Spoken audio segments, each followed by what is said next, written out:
You know how you're in a dip there. Yeah.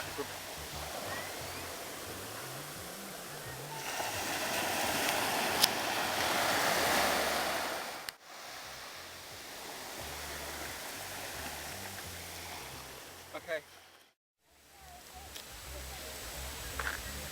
Hey everybody, welcome back to Creepy Places in New England, Napatree Point. We're now in Westerly, Rhode Island, and we're in an area called Watch Hill, but we're at a particular place called Napatree Point. Spin around, Steve. Napatree Point got this name from nap of tree, nap being neck of trees, and this area used to have a lot of trees. Spin around again. But all the trees were wiped out in the Great September Gall of 1815. So hopefully now we're going to take you to Fort Mansfield, supposedly a place that was haunted by the deaths of many people who died in the hurricane of '38. Well, on our little trip here, we found something peculiar. It's a crab. Still alive? Aw, it's dead. I hope. You say hello.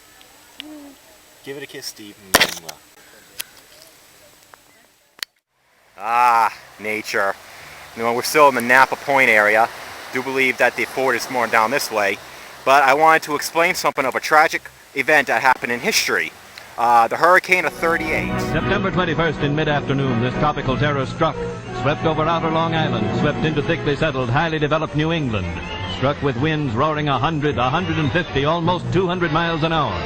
Tidal waves 30 to 40 feet high struck a section unprepared.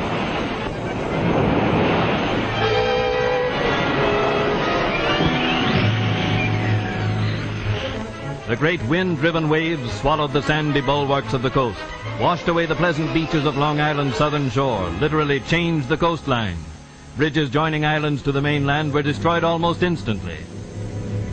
Men risked almost certain death trying to swim to their isolated homes, and the Coast Guard restrained them when it could.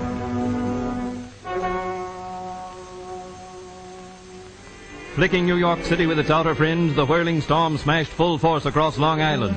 Thousands of homes along the seashore were shattered, mansion and modest home alike. The storm tore timber from timber, leaving only tangled wreckage.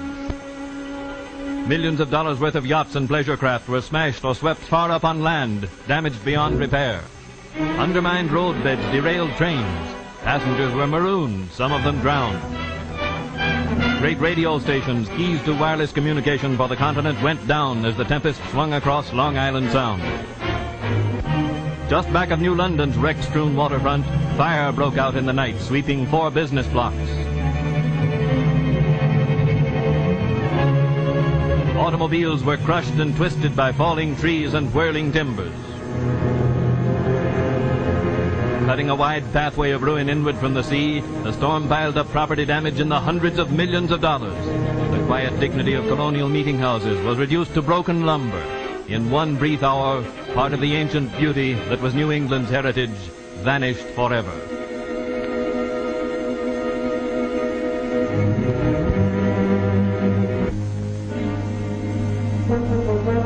One of the structures which stood out the storm unharmed is this bathhouse at Scarborough Beach, Rhode Island, built by WPA. Even ocean-going vessels were tossed ashore by mountainous waves flying before the hurricane. Rugged buildings which had stood for decades along the stormy coast collapsed. Northward the tempest swept across Connecticut and Rhode Island, across Massachusetts, into Vermont and New Hampshire, and on to Canada. Now, when the hurricane hit this area, which I said was about 3:50 p.m., the tide of the waves were actually unusually high because it happened on the autumn equinox, and it was a full moon. And you know, if anybody knows just a little bit about astronomy and everything like that, that makes for very big waves. It's an airplane. You can see it. Anyway, Westerly alone got 100 deaths. Should mention that during the big floods we had, Westerly was hit the hardest. Oh man, this is so beautiful. So anyway, when the storm hits, it washed all these not all these particular buildings, but it washed all the buildings out, and supposedly if you're walking along the beaches on this side or the other side, you'll find trinkets from the houses. We did find pieces of wood and stuff like that, but no like little trinkets. From what I was told, that it was so bad, the people nicknamed the area the kitchen because they were finding pots and pans and stuff like that. So now supposedly, what part of the haunting is, people who died and perished are coming back here. If you are here at night or any other time during the day, you can hear them talking and whispering. Look at that. I don't know what it says, but cool. And apparently, some of the spirits are looking for their personal belongings.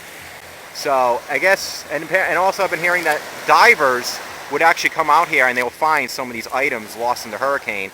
Like I said, I haven't heard about them finding bodies, but I'm assuming you got many lost souls out here somewhere thanks to the hurricane. Wow, that's a good place to park your boat.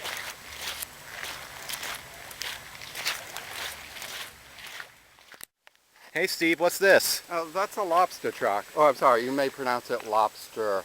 I say lobster track. Yeah, we're speaking Rhode Island. The fort is somewhere up here, but we're obviously not going to be stomping on bird nursing ground, so we might not find Fort Mansfield. But look, we found a nice little lobster trap. Sorry, lobster tap? Trap. Well, we're supposed to drop the Lobster. R's. Lobster. Lobster traps. Yeah. Okay, saying it Rhode Island style. Here are some ruins. I don't know if that belonged to the house, that belonged to the old fort. Looks like an old deck or Yeah. something you tie a boat to. Maybe it's one of the houses that got destroyed in the hurricane. Rocks everywhere. Look at the pretty sunset. Wow, I believe this is the most western point of Rhode Island. I think over there starts where it starts turning into Connecticut. Sun's going down. Well, I don't think we're going to be able to find the fort because it's too overgrown. But Fort Mansfield was built in 1901, closed a few years later in 1907 because it was deemed it was fatally flawedly made. So they didn't use it, and it was sold in 1928. And supposedly that spot is haunted too, with images of, again, hearing voices. But and we're walking on rocks, ready to kill ourselves. All right, well, we met up with one of the wardens here at the beach, and let's ask him, you know, where the old fort was and what do you know about it? Right over here, to your right. Yeah. They're pretty much in decay now, but there is some talk of doing some restoring them and put some kind of a catwalk around maybe. Oh, nice. So the general public can view them, but they're pretty much decayed now, and they're not very safe. I wouldn't go up there if they didn't have to. Now, doesn't that area belong to the Turns? It belongs to the federal government, the part where the fort is, I think. Right. And the rest belongs to the fire district, and there's probably 3 or 4 lots that people still own from the 38 hurricane. Oh, wow, okay. But most of it probably belongs to the Westerly Fire District. And do you ever get any of the debris floating up from the old hurricane of 38 where it blew out all the houses? I would say no. No? Kind of. We read some legends that sometimes stuff does...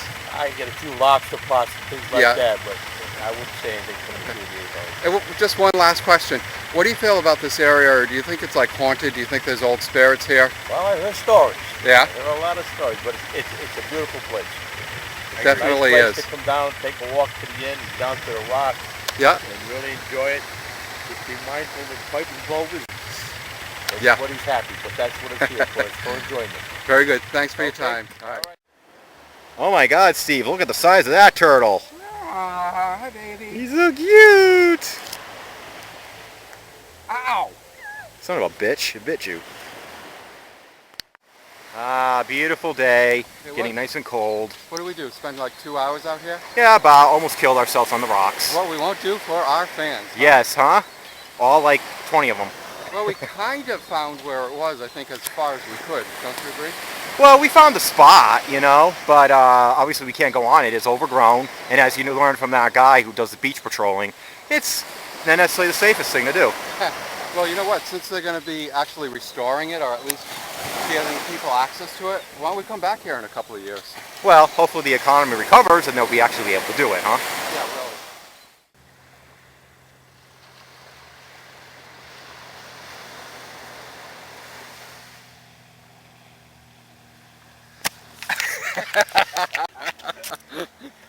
right.